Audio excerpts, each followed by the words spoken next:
Hello and I welcome you to world affairs. मैं हूं Prashant Dhawan. Now English language में एक बहुत ही फेमस कहावत है, do not swallow more than you can chew. अपने मुंह में उतना मत डाल दो कि चबा भी ना पाओ। चाइना आज के समय ऑलमोस्ट उसी राह पे चल रहा है। इंडिया के साथ इनके इश्यूज हैं ही। चाइना की जो वेस्टर्न बॉर्डर है वहाँ पे ये लोग काफ़ी कुछ कर रहे हैं इंडिया के अगेंस्ट। अब ये लोग एक नया फ्रंट खोल रहे हैं अपने ईस्ट में, जापान के अगेंस्ट। और वहाँ पर ये लोग अकेले नहीं जा रहे, ये लोग रशिया के साथ कोशिश कर रहे हैं आज के समय कि जापान को भी बहुत सारी टेंशन दे दे। अब रिसेंटली ये लोगों ने यहाँ पर क्या किया, यहाँ पे आप देख पाओगे, ये एशिया का मैप, ये हमारा प्यारा भारत, यहाँ पे रूस, ये चीन और ये यहाँ पे जापान है। अब रशिया और चाइना ने रिसेंटली मिलकर बहुत ही बड़े स्केल पर नेवल पेट्रोलिंग करी है इन द पैसिफिक ओशन। अब पेट्रोलिंग करने में कोई दिक्कत नहीं है, आप अपनी शिप्स गुजार रहे हो, ठीक है। मगर इन्होंने क्या कर दिया कि सीधा जापान के थ्रू एक इंटरनेशनल स्टेट है उसका गलत तरीके से फ़ायदा लेकर बहुत सारी अपनी जो मिलिट्री शिप्स है ये गुजार दी। और जापान के मीडिया में इस चीज़ को लेकर टेंशन बनी रही 2 दिन तक कि ये लोग क्या कर रहे हैं, इतनी सारी नेवल शिप्स यहाँ से गुजार रहे हैं, इसमें कई कैरियर्स हैं, कई डिस्ट्रॉयर्स हैं, क्या ये जापान को थ्रेट कर रहे हैं।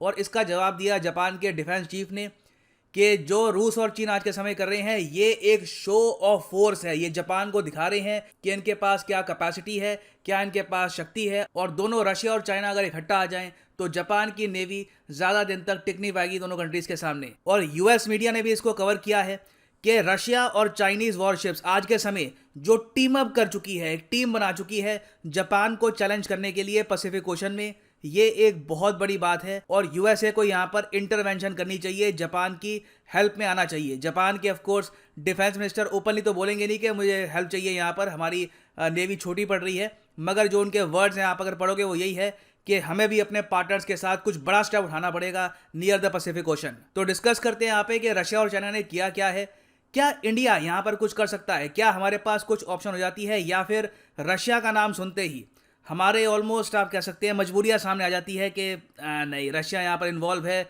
हम कुछ ज़्यादा बड़ा कर नहीं पाएंगे। अगर अकेला चाइना होता या चाइना नॉर्थ कोरिया होते हम कुछ सोच सकते थे, मगर जहाँ पे रशिया इन्वॉल्व है हम उनके साथ तो रिलेशंस ख़राब करना मिलिट्री पॉइंट ऑफ व्यू से we can not even afford it. तो डिस्कस करते हैं ये सब।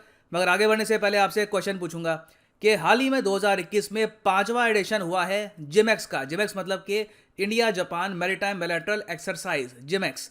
आपको बताना है कि ये युद्ध अभ्यास कहाँ पर हुआ था, साउथ चाइना सी में, अरेबियन सी में, सी ऑफ जापान में, या फिर येलो सी में। कमेंट सेक्शन में करो आंसर, सही उत्तर मैं आपको दूंगा वीडियो के एंड में। ना पहली बात तो यहाँ पे आपको समझना होगा सिग्निफिकेंस के, रिसेंटली रशिया और चाइना ने कितना बड़ा स्टेप लिया था पैसिफिक ओशन में और ये बात न्यूज़ में क्यों थी। देखो, पहली बार रिसेंटली रशिया और चाइना ने नेवल पेट्रोलिंग करी है पैसिफिक ओशन में। अब यहाँ पे आप कहोगे अच्छा पेट्रोलिंग करी है, एक्सरसाइज नहीं करी। देखो, युद्ध अभ्यास ये काफ़ी बार करते आए हैं। इन्होंने रिसेंटली युद्ध अभ्यास किया भी था सी ऑफ जापान के करीब, अक्टूबर 14 से लेकर अक्टूबर 17 तक। उसके बाद अब इन्होंने रिसेंटली करना स्टार्ट कर दिया है नेवल पेट्रोल। अब पेट्रोलिंग का मतलब मैंने आपको समझाया था रिसेंटली एक वीडियो में, इंडियन आर्मी को रिसेंटली गोल्ड मेडल भी मिला है फॉर पेट्रोलिंग। पेट्रोलिंग होती है कि पॉइंट ए से लेकर पॉइंट बी तक, वो कुछ भी हो सकता है, पॉइंट ए से लेकर पॉइंट बी। वो हो सकता है कि 100 किलोमीटर का एरिया, 500 किलोमीटर का एरिया, डिपेंड करता है कि यहाँ पे पेट्रोलिंग किस टाइप की हो रही है। क्या कोई यहाँ पर वॉरशिप पेट्रोलिंग कर रही है, कोई एयरक्राफ्ट पेट्रोलिंग कर रहा है, सैनिक पेट्रोलिंग कर रहे हैं। तो पेट्रोलिंग का मतलब होता है निगरानी रखना पॉइंट ए से लेकर पॉइंट बी के बीच में, मतलब कि ये एरिया हमारा है, हमें बिलोंग करता है, यहाँ पर हम रखेंगे निगरानी कि कोई और तो नहीं आ रहा है, यहाँ पर कुछ थ्रेट तो नहीं आ रहा हमारी तरफ। तो पेट्रोलिंग करना एक्चुअली आप अगर जियोपॉलिटिकल सेंस में देखो ना तो ये युद्ध अभ्यास से भी बड़ी चीज़ है। अब पेट्रोलिंग ही एक बार को कर रहे होते तो शायद एक बार को दुनिया इग्नोर कर देती, मगर रशिया और चाइना ने ये डिसाइड किया कि एक ना सुगारू स्ट्रेट है बिल्कुल जापान के बीचों बीच। अभी आपको मैप पे दिखाऊंगा सुगारू स्ट्रेट। इन्होंने ये डिसाइड किया कि बिल्कुल इस स्ट्रेट के बीच से अपनी जो यहाँ पर मिलिट्री शिप्स हैं ये गुजारेंगे। जापान के जो लोग हैं, जो आसपास रिहायशी इलाकों में जो लोग रहते हैं, वो लोग भी देखेंगे कि चाइना की और रूस की जो नेवल शिप्स हैं जब गुजरती हैं तो उसका क्या कहर होता है, उसे कैसा डर लगता है। तो ये मैं आपको दिखाता हूँ पहले कि सुगारू स्ट्रेट है कहाँ पर ना। यहाँ पर आप देख पाओगे जापान के बिल्कुल बीचों बीच आपको मिलेगा, ये है सुगारू स्ट्रेट। आप देख पा रहे हो, ये यहाँ पे सुगारू स्ट्रेट है। इसके थ्रू ज़्यादातर क्या होता है कि जो कमर्शियल शिप्स हैं, मान लीजिए साउथ कोरिया को कुछ एक्सपोर्ट करना है यहाँ पर यूएसए को, तो इनका रूट ऐसे नहीं होता कि पहले नीचे जाएंगे ईस्ट चाइना सी में, वहाँ से उठेंगे फिर जाएंगे। जापान ने क्या कर रखा है, एक वर्ल्ड वॉर 2 ट्रीटी के अंडर सुगारू स्ट्रेट का जो एक्सेस है ये इंटरनेशनल वाटर के लिए कर रखा है ओपन, कि आप यहाँ से गुजर सकते हैं, मगर वहाँ पे स्ट्रिक्टली लिखा हुआ है कि कमर्शियल शिप्स ही यहाँ से गुजरेगी। ऐसा नहीं है कि यहाँ से मिलिट्री शिप्स भी गुजरना स्टार्ट कर देगी। मगर सिंस जापान का एक डिफेंस पैक्ट है यूएसए के साथ, यूएसए की जो नेवल शिप्स है काफ़ी बार सुगारू स्ट्रेट का इस्तेमाल करती हैं। अब रिसेंटली क्या हुआ कि चाइना और रूस ने बहुत सी शिप्स इकट्ठा करी, करीब 10-15 के आसपास शिप्स इकट्ठा करी और इस ट्रेड से यहाँ से गुजार दिया। अब आप इमेजिन कर सकते हैं जो यहाँ पर रिहायशी इलाके हैं सुगारू स्ट्रेट के आसपास, जो यहाँ पर लोग रहते हैं, जो यहाँ पर इनकी बहुत ही इंपॉर्टेंट सिटीज़ हैं, वो लोग देख के हैरान थे कि किस तरीके से यहाँ पर ये शिप्स गुजर रही हैं और ये शिप्स जापान की टेरिटोरियल इंटेग्रिटी की इज्जत भी नहीं कर रही। इसलिए जापान के चीफ ने यहाँ पर ये कहा है कि ये तो सिर्फ एक स्ट्रेंथ दिखा रहे हैं हमारी तरफ, हमको इंटिमिडेट कर रहे हैं, भय दर्शन करा रहे हैं कि ये हमारी पावर है, ये हम सब कर सकते हैं यहाँ पर, और यूएस कई हज़ारों किलोमीटर दूर है, हम चाहें तो बहुत ही जल्दी अटैक लॉन्च कर पाएंगे आप पर और आप कुछ कर भी नहीं पाओगे। और ऑब्वियस सी बात है ये सब जापान के अगेंस्ट प्राइमरली इसलिए किया जा रहा है क्योंकि जापान आज के समय एक तो क्वाड में इन्वॉल्व हो रहा है, उसके अलावा देखो एक फैक्टर ये भी है कि जापान धीरे धीरे अपनी मिलिट्री को बिल्ड कर रहा है फिर से। वर्ल्ड वॉर 2 के बाद से लेकर अब तक आप अगर देखो तो जापान ने प्रॉपरली अपनी नेवी, अपनी आर्मी, अपनी एयरफोर्स बिल्ड करी नहीं है। अभी रिसेंटली हमने ये देखा है कि जापान का जो डिफेंस बजट है इसको पुश दिया जा रहा है और जापान एक रेडिकल शिफ्ट कर रहा है अपनी पॉलिसी में। और कोई बड़ी बात नहीं है कि आज से 4-5 साल बाद जापान एक बहुत ही बड़ी मिलिट्री पावर बन के उभरे इन एशिया। नाउ अब यहाँ पर आप पूछोगे कि अगर जापान को हरास किया जा रहा है रशिया और चाइना द्वारा तो इससे जियोपॉलिटिकल प्रॉब्लम इंडिया के लिए क्यों आती है। देखो ऑब्वियस ही बात है, जापान अब पिच करेगा इन द नियर फ्यूचर कि जो मालाबार नेवल एक्सरसाइज है, आपको पता होगा आज के समय 4 कंट्रीज़ हैं जो रेगुलरली पार्टिसिपेट करते हैं in the Malabar naval exercise. एक तो यूएस है, फिर इंडिया है, फिर जापान है और ऑस्ट्रेलिया है। क्वाड की आप कह लीजिए ये एक नेवल एक्सरसाइज है।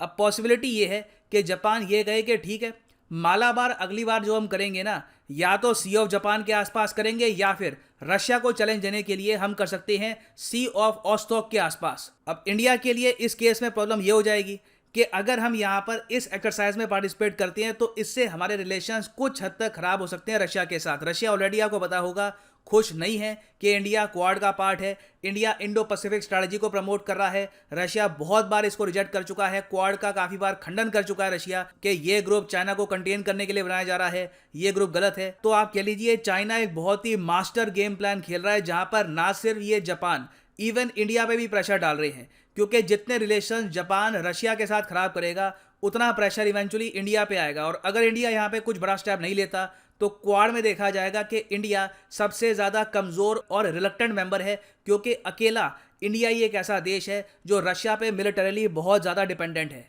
तो भविष्य में आप देखोगे कि चाइना बहुत बार रशिया का इस्तेमाल करेगा अपने खिलाफ जो भी ग्रुप्स बन रहे हैं इनको काउंटर करने के लिए। ऑलरेडी आपको पता होगा कि रशिया इकोनॉमिकली कंप्लीटली डिपेंडेंट हो चुका है चाइना पर। चाइना एक बहुत बड़ा बायर है रशिया नेचुरल गैस का, उसके अलावा ऑयल का। रशिया से ये लोग डिफेंस इक्विपमेंट भी परचेज करते हैं बहुत ही बड़े स्केल पर। और चाइना ओपनली ये भी कह चुका है कि जो ऑकस एग्रीमेंट रिसेंटली साइन हुआ है बिटवीन यूके, ऑस्ट्रेलिया और यूएसए, उसका भी तोड़ चाइना रशिया कोऑर्डिनेशन में ही मिलेगा। तो this will become a very difficult geopolitical game और इसमें इंडिया के लिए भी साइड चूज कर पाना एक टाइम पर बहुत ही ज़रा मुश्किल होने वाला है। खैर अब वापस आते हैं अपने क्वेश्चन पे जो मैंने आपसे पूछा था कि 5वां edition of the India Japan maritime bilateral exercise ये रिसेंटली कंडक्ट किया गया था कहां पर। तो सही उत्तर इसका है ऑप्शन बी, दी अरेबियन सी। और यहाँ पे आप देख पाओगे इस पे कटआउट है PIB का। The 5th edition of Japan India bilateral maritime exercise JMEX was conducted in Arabian sea from 6 to 8 October. Finally यहाँ पर मैं ये भी ऐड कर दूं कि अनअकैडमी का जो स्पेशल UPSC ऑफर है ये इस महीने की 31 तारीख को खत्म हो जाएगा। सीधा कमेंट सेक्शन में जाओ, पिन कमेंट में मिलेगा आपको ये लिंक और यहाँ पे कर दो क्लिक एंड यहाँ पे आप परचेज कर पाओगे ये यूनिक कॉम्बो पैकेज जिसके अंदर आप UPSC प्रीलिम्स, मेंस और ऑप्शनल तीनों की ही तैयारी कर सकते हैं with a single purchase. Simply यहाँ पे क्लिक करो पिक ए प्लान पे और यहाँ पे आप परचेज कर पाएंगे the course of your choice. आप चाहें तो 9 महीने का कोर्स भी यहाँ पर कर सकते हैं परचेज। ये रिसेंटली लॉन्च किया गया था, बट आप अगर 31 अक्टूबर से पहले परचेज करेंगे तो आपको मिलेगी फ्री टेस्ट सीरीज, उसके अलावा physical books by Unacademy that will be delivered straight to your address. तो यूज करिए यहाँ पे promo code PD10 and the prices will fall and you can save your hard earned money. So इसी note के साथ ये है video का अंत। Thank you for listening and as always God bless you all.